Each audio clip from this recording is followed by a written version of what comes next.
Alright, so here is my T-Mobile Note 10 Plus.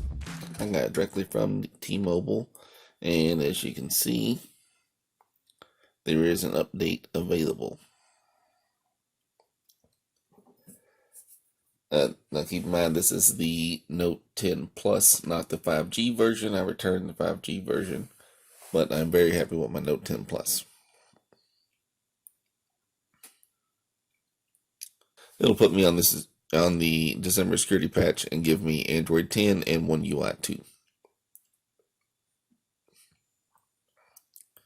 So here's an idea of what the icons look like. These will probably change with the upgrade. And then let's go ahead and check out the settings screen.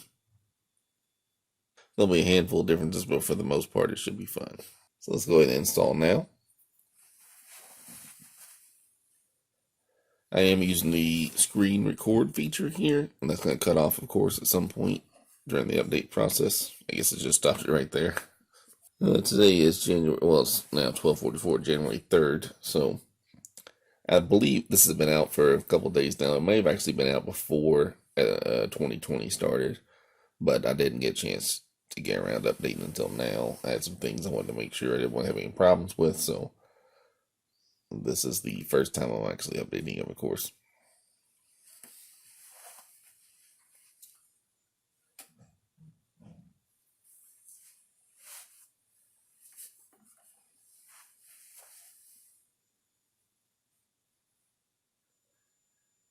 Alright, so we're almost done here. We're at 98%.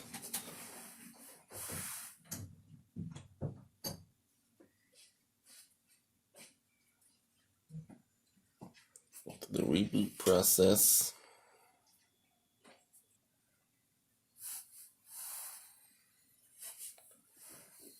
Alright, now we're booting up the T-Mobile screen.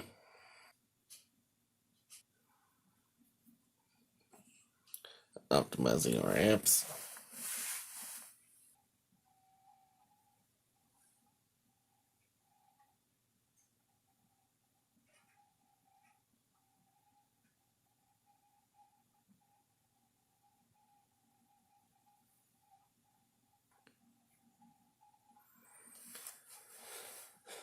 Alright, you can see the Android 10 Q icon is there.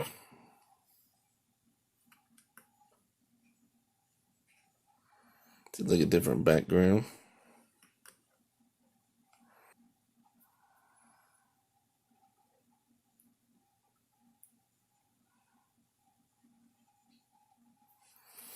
And just added that focus mode.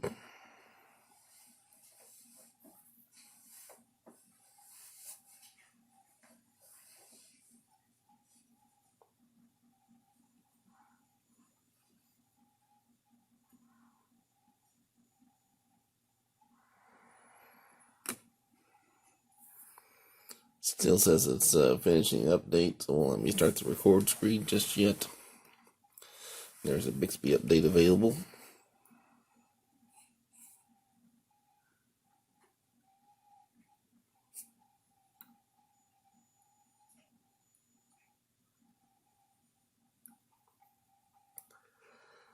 I believe the icon's different. I'm not positive though. I'll have to check the tape. Still updating some here.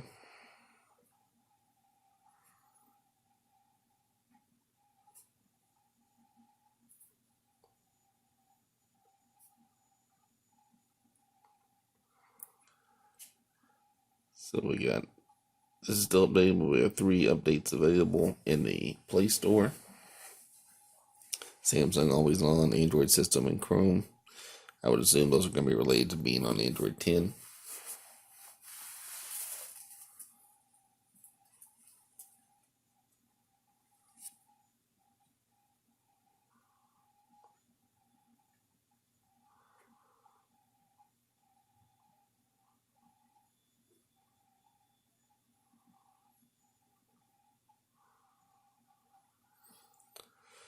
So I'm not screen recording. You can see you can do media sounds or media sounds and mic. I'll do the mic in case I'm recording this on my son's Revelry Plus.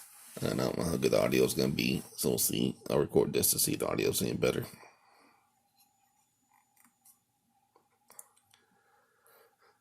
Alright, so far we're not noticing a lot of differences. That focus mode was added. I don't really know what that does, so let's just see.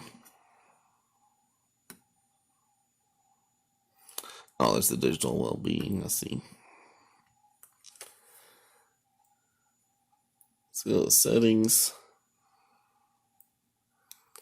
Just double check, make sure there's no updates available.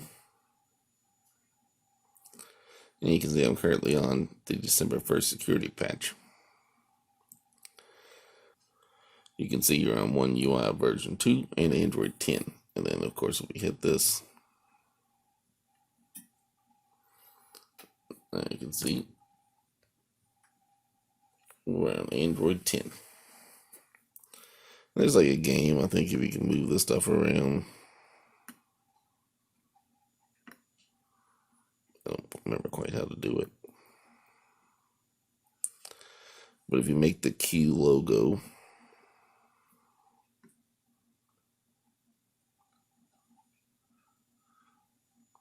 I don't know how it works.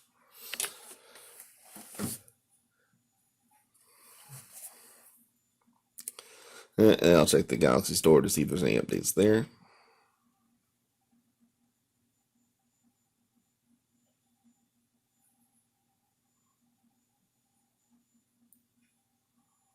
Updates. So you can see there are 6 updates. The voice recorder app, the Find My Mobile, Samsung Health, whole shebang, right?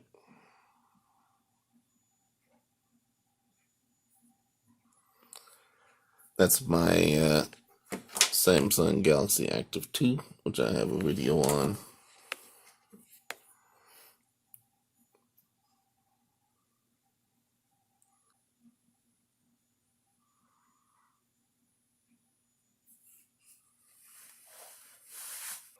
So I had to update Chrome, I guess, and then took a second update, and now I have the dark mode in Gmail.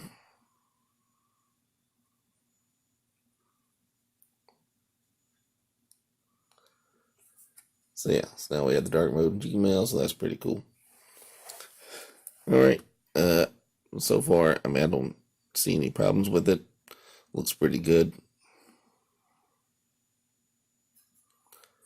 Hopefully we'll get some improvements, but overall, like I said, it worked just fine. We had no problems.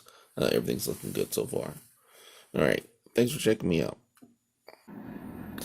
So for this part, I thought I would just use the phone itself to show a couple of the changes.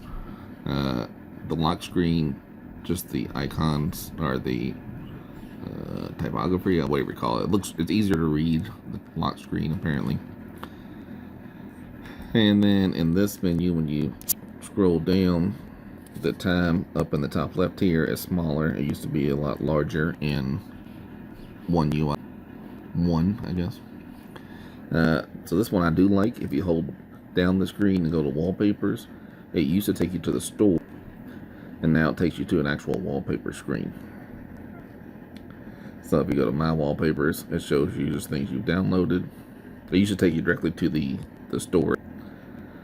Now it takes you to an actual wallpaper option there. And see, there's the dynamic lock screen is readily available.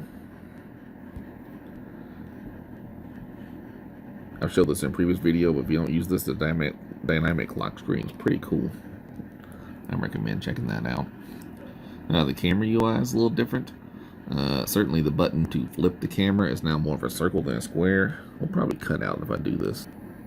Nope, it's still recording. See this little, on the bottom right, the button to flip the camera is a circle now, whereas it used to be like the icons to read the camera options are a lot larger than they used to be. Like these words, like live focus, is just easier to read and just better options. I don't think the settings are any different.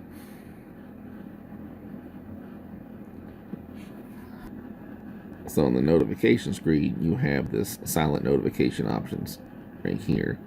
I don't really know the difference between silent and regular. I guess they don't buzz maybe, but that's not true because the reminder certainly does buzz.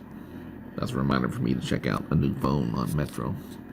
I really like Samsung's notification feature. If you all haven't tried that out, it's a much nicer feature than normal.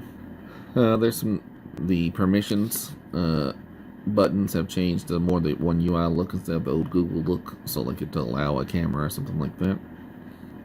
I don't have a way of showing that currently. So the device care has been redesigned, and apparently there's a dedicated tips section, so I don't really know how much I would use that necessarily. Oh, for the battery section though, you can see your battery available, and yeah, so battery usage will immediately tell you your last 7 days of usage, and then tell you your current screen time. It's just a little different than the way it looked previously. So now the clock settings, it says, have changed as well. That's the alarms. World clock, stopwatch, timer.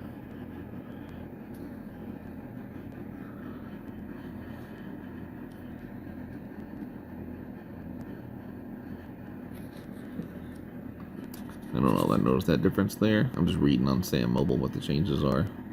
The size of pop-up for incoming calls changed. I'm not going to replicate that. Also in the settings, the display, wallpapers and themes here get their own sections. They didn't previously have their own sections. They were all combined into one. And then there's also a privacy section that wasn't there previously. So a lot of changes. Most of them are a lot of cosmetic changes, and then I guess there's just general improvement along the way.